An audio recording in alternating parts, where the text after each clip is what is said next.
Welcome to Ohav Shalom, Messianic congregation. We're glad we all could make it.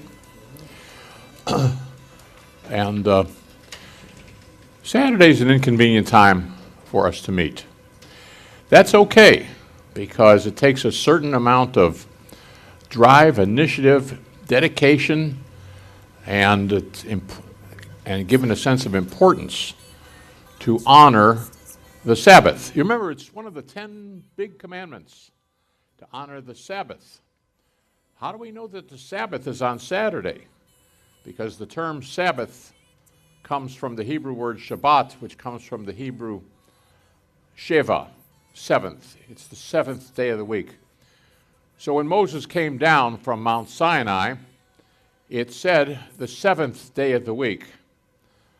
Now, I don't think God condemns anybody for going to worship on another day, but why is it important to come together on the seventh day of the week?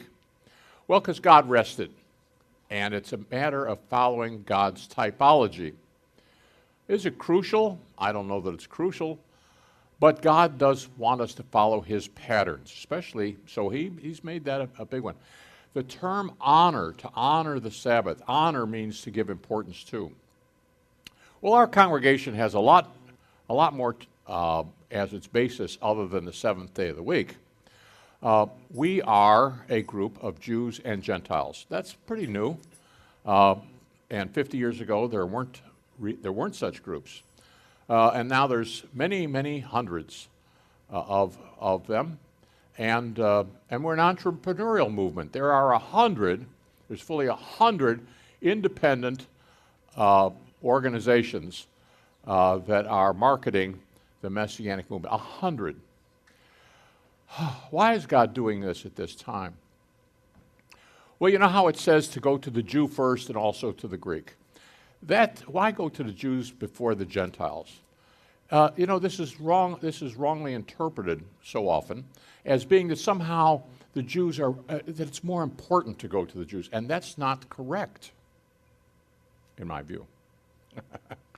No, it has to do with the order of events. We're following God's typology.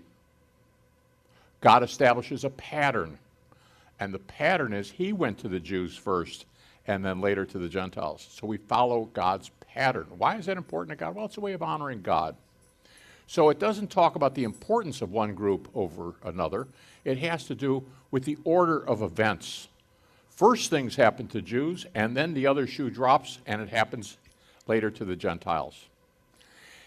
Assuming that this is a law of spiritual physics, let me see. What has happened to the Jews that hasn't happened to the Gentiles yet? Well, the first thing is, I'm sorry to say for many reasons, the Jewish people were decimated. Within times of our recollection or recent history, the Jewish people were decimated. My friends, that's, according to the book of Revelation, that's going to be eventually visited upon all the earth. That's a-coming. First it happens to the Jews, and then it happens to the Gentiles. Gentiles means the nations. Well, it's not a slur. It says the nations.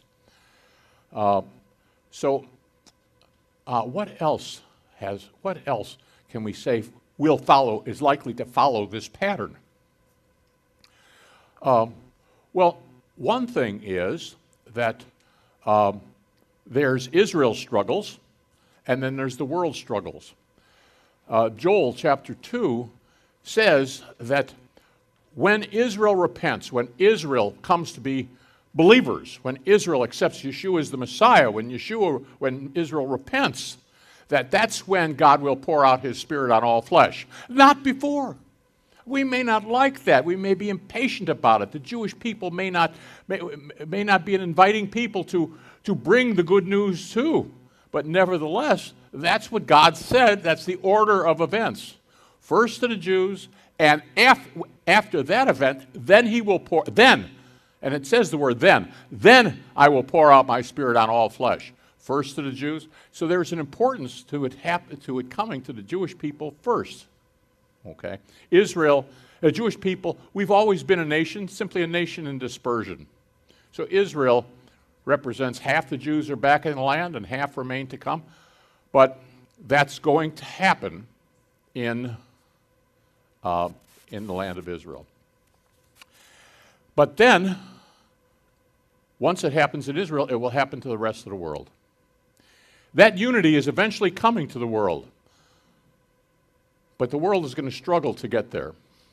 There's going to have to be an enlightenment, a time where God's Spirit takes over.